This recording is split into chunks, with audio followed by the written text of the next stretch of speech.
1908 সাল মে মাস, প্রচণ্ড গ্রীষ্ম, আলিপুর প্রেসিডেন্সি জেল। একটা নির্জন সেল, নির্জন কক্ষ, তাতে একাকী বসে আছেন এক যুবক, শ্যামবর্ণ কৃষ। সে যুবক একা বসে আছেন, তার চারিদিকে আর কেউ নেই। সেই নির্জন সেলের একাকী কক্ষে সেই যুবকের জীবনে 1 বছর কারাবন্দী থাকা অবস্থায় এক বিশাল রূপান্তর ঘটল। সেই একাকিত্ব তার মধ্যে ঘটালো এক শক্তির বিস্ফোরণ। এক অসীম শক্তির অধিকারী হয়ে উঠলেন সেই যুবক, সেই বিপ্লবী যুবক। নমস্কার, আজকের বিষয় একাকিত্বই শক্তির উৎস। আপনারা নিশ্চয়ই বুঝতে পারছেন যে কার কথা দিয়ে আমাদের আজকের কথা শুরু হলো। তিনি ছিলেন মহাযোগী মহারিষি শ্রী অরবিন্দ, যার একক সাধনা, যার একাকী সাধনা সারা বিশ্বের প্রণামকে টেনে এনেছিল তার পায়ের কাছে। তিনি কোথাও যাননি। তিনি 40 বছর পণ্ডিচেরিতে কাটিয়েছেন, একাকী একটা মাত্র ঘরে তিনি বেরোলেন। সেই ঘরে সমস্ত বিশ্বের লোকজন, সমস্ত বিশ্বের বিদগ্ধ পণ্ডিতরা তার চরণে নত হয়েছিলেন, কারণ একাকিত্বকে তিনি রূপান্তরিত করেছিলেন অসীম শক্তির উৎস রূপে। আসুন আজকে আমরা এ নিয়ে আলোচনা করি। আমরা জানি এই যে অতি আধুনিক যে পৃথিবী, সারা বিশ্বে যেখানে টেকনোলজি বিস্ফোরণ ঘটে গেছে, সোশ্যাল মিডিয়ায় বিস্ফোরণ ঘটে গেছে, এআই ছাড়া এখন ভাবা যাচ্ছে না। এই যুগে খুব ধীরে ধীরে, অতি ধীরে ধীরে একটা পারসেপশন, একটা ধারণা ছড়িয়ে যাচ্ছে সবার মধ্যে। ছোট্টবেলায় আমরা একটা রচনা লিখতাম, বিজ্ঞান আশীর্বাদ না অভিশাপ। আজকের পারসেপশন কিন্তু অন্য। আজকের পারসেপশন বলছে একাকিত্ব, লোনলিনেস, এটা একটা অভিশাপ। এটা নাকি নেতিবাচক চিন্তার ধারণা জন্ম দেয়, এটা নাকি ডিপ্রেশনে নিয়ে যায় মানুষকে। শেষ পর্যন্ত মানুষ নাকি আত্মহত্যা করতেও বাধ্য হয়। এই ধরনের বিভিন্ন ধারণা আজকে যত বেশি মানুষ, গ্লোবাল ভিলেজ, এক বিশ্ব, এক অর্থ ব্যবস্থা, এক রাজনৈতিক ব্যবস্থা কথা বলছে, মানুষ ভাবছে, মানুষ কানেক্ট করছে, তত বেশি মানুষ একা হয়ে যাচ্ছে, আর তত বেশি মানুষ ডিপ্রেশনের শিকার হয়ে যাচ্ছে। কিন্তু আসুন না আমরা উল্টে দিই, মোড় ঘুরিয়ে দিই, পাল্টে দিই, যে একাকিত্ব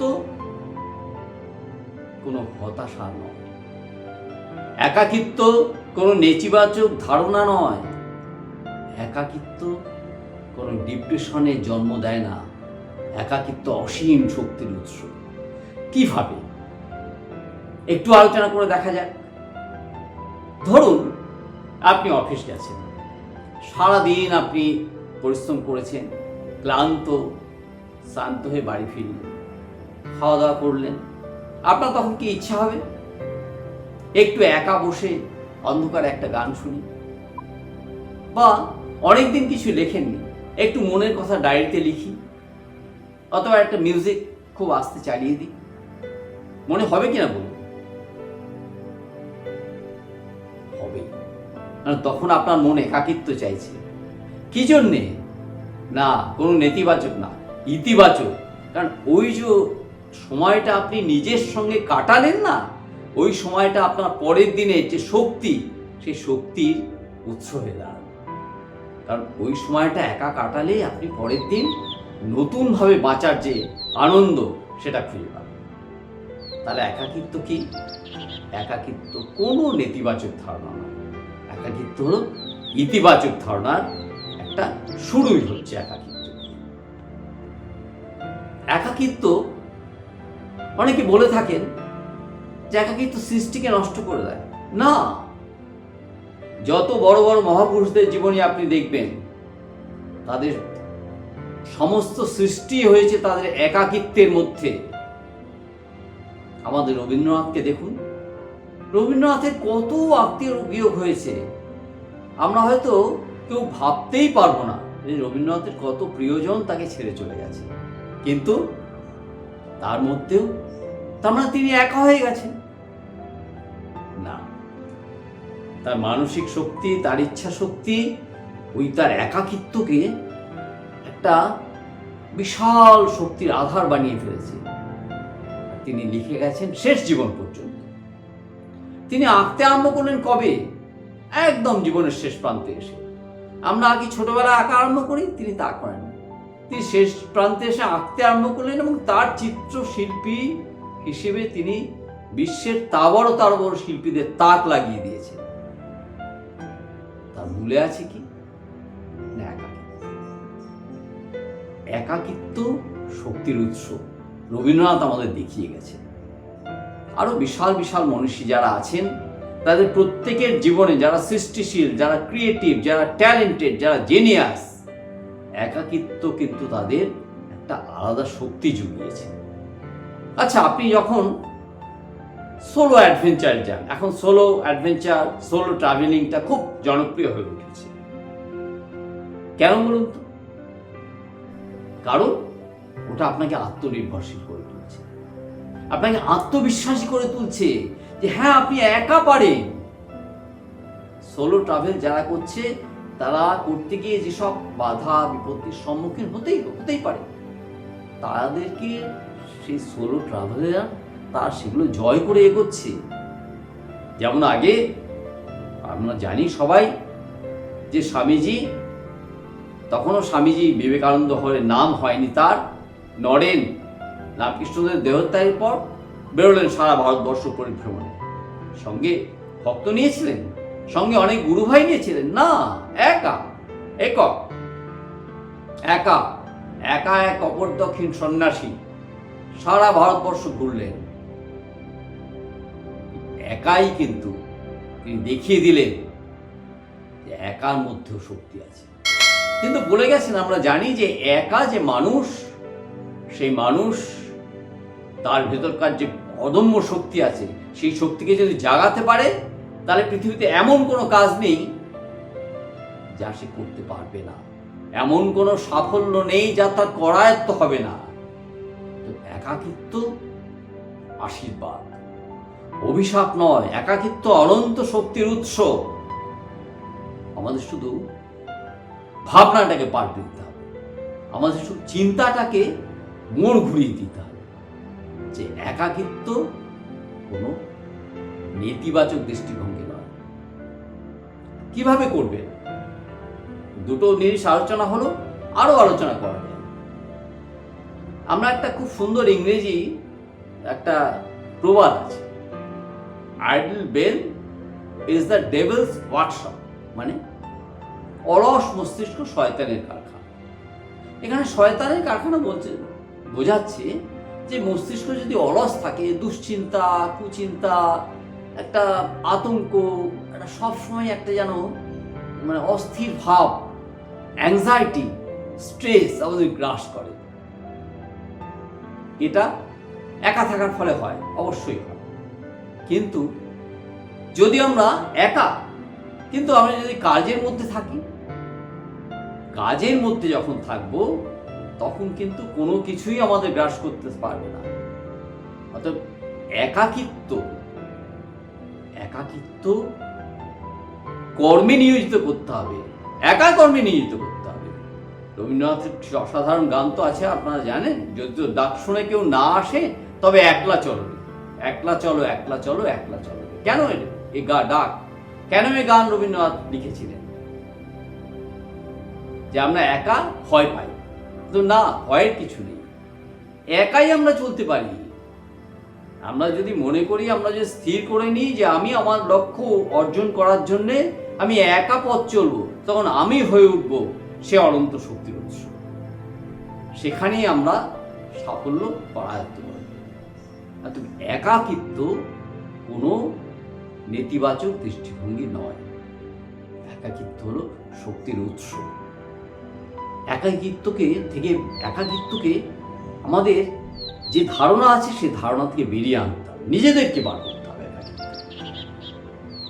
অনেক সময় খুব সুন্দর একটা ইংরেজিতে কবিতা আছে, stopping by woods on snow evening, ওয়ার্ডসওয়ার্থের লেখা। অনেকেই আপনারা পড়েছেন যে একটি তুষার ঝরা সন্ধ্যায় ঘোড়া নিয়ে এক পথিক যাচ্ছে, একটা লেকের পাশে দাঁড়ালো, দাঁড়িয়ে সে শুনছে